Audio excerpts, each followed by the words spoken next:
బంగ్లాదేశ్కి మన Indian states ఏవైతే border share చేసుకుంటున్నాయో అవి ఒకసారి చూద్దాం.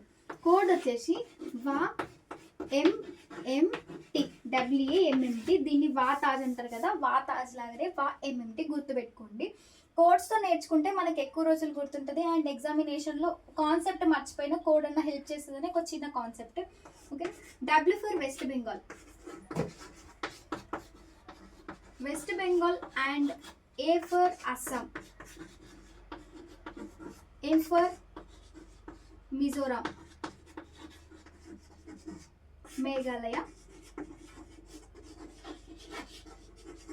ఫైనల్లీ త్రిపుర. ఓకేనా?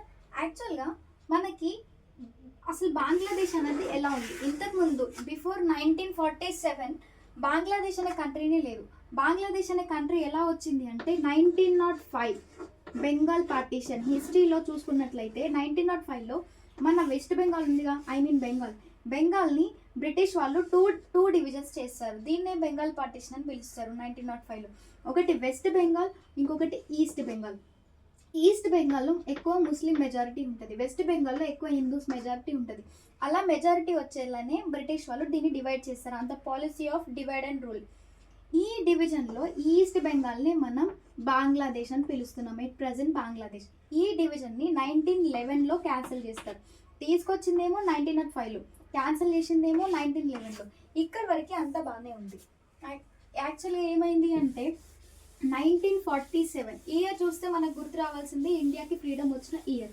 ఇదే ఇయర్లో ఈ 1947లో మనకి అండ్ పాకిస్తాన్కి అండ్ ఇండియాకి కలిపి ఫ్రీడమ్ ఇచ్చారు. ఎవరు ఇచ్చారు? బ్రిటిష్ వాళ్ళు. ఈ టైంలో ఈస్ట్ బెంగాల్ ఏమని పిలుస్తున్నామన్నా బంగ్లాదేశ్. ఈ బంగ్లాదేశ్ని ఎవరికి ఇచ్చేసారు? ఎవరి హ్యాండ్ ఓవర్కి ఇచ్చేసారు? పాకిస్తాన్కి ఇచ్చేసారు. పాకిస్తాన్లోనేమో కంప్లీట్గా ఉర్దూ మాట్లాడే ముస్లిమ్స్ ఉంటారు, బంగ్లాదేశ్లోనేమో బెంగాలీ మాట్లాడే ముస్లిమ్స్ ఉంటారు.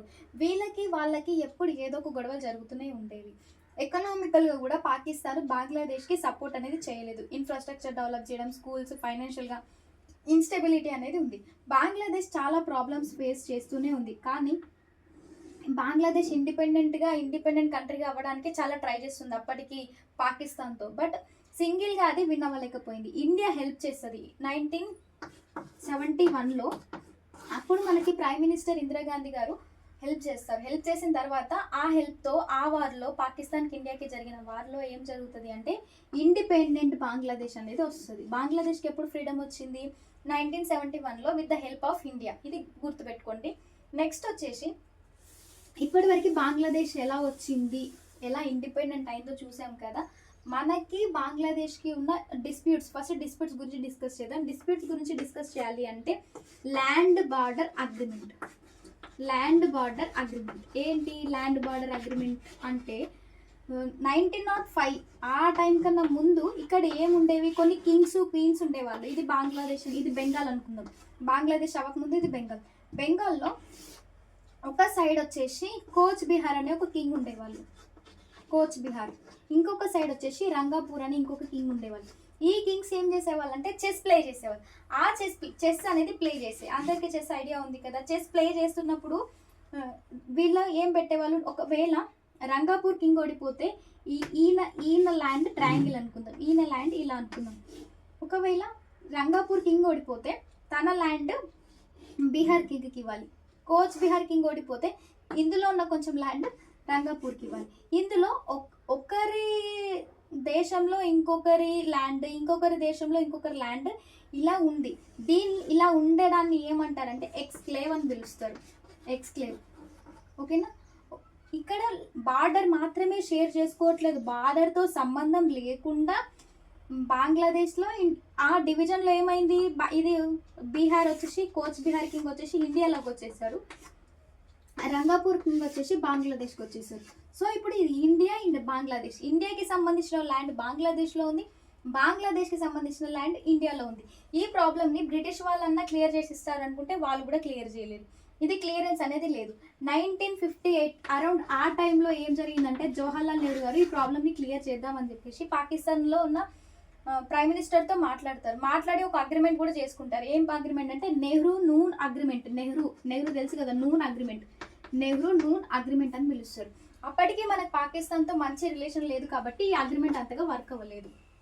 ఈ ప్రాబ్లమ్ని క్లియర్ చేయడానికి ఎలాంటి సోర్సెస్ లేవన్నమాట ఆ టైంలో. నెక్స్ట్ వచ్చేసి రీసెంట్గా 2015లో కాన్స్టిట్యూషనల్ అమెండ్మెంట్ యాక్ట్ 100 ఒక కాన్స్టిట్యూషనల్ అమెండ్మెంట్ యాక్ట్, రాజ్యాంగ సవరణలు అంటారు దీన్ని.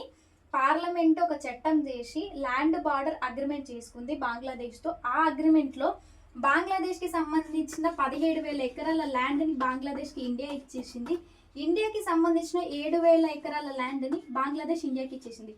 ఈ అగ్రిమెంట్లో ఇండియాని ఒక 10,000 ఎకర్స్ ల్యాండ్ లాస్ అయింది. అయినప్పటికీ కూడా ఈ ఇష్యూ ఇయర్స్గా ఉంది. అక్కడున్న ప్రజలు, ఇక్కడ ఎక్స్క్లేవ్స్లో ఉన్న ప్రజలు ఇప్పుడు మన ఇండియా వాళ్ళు బంగ్లాదేశ్లో ఉన్నారు. వాళ్ళకి డెవలప్మెంట్ చేయాలంటే అంత ఈజీగా పాసిబుల్ అవ్వదు. సో అక్కడి ప్రజలు ఇబ్బంది పడుతున్నారు, ఇక్కడి ప్రజలు ఇబ్బంది పడుతున్నారు. ప్లస్ బార్డర్ దాటి ఇన్నోసెంట్స్ వస్తున్నారా, మైగ్రెంట్స్ వస్తున్నారా, లేకపోతే డ్రగ్ సప్లైర్స్ వస్తున్నారా, ఎవరు వస్తున్నారు అనేది ఒక పెద్ద కన్ఫ్యూజన్గా ఉంది. ఈ ఇష్యూ అనేది 2015లో క్లియర్ అయింది. అలాగే మనం బంగ్లాదేశ్తో నెక్స్ట్ గంగా రివర్ ఉంది. Ganga river next India cross అయ్యి బంగ్లాదేశ్లోనే ఫ్లో అవుతుంది. అక్కడ గంగా రివర్ని పద్మా రివర్ అని పిలుస్తారు. This is about Bangladesh.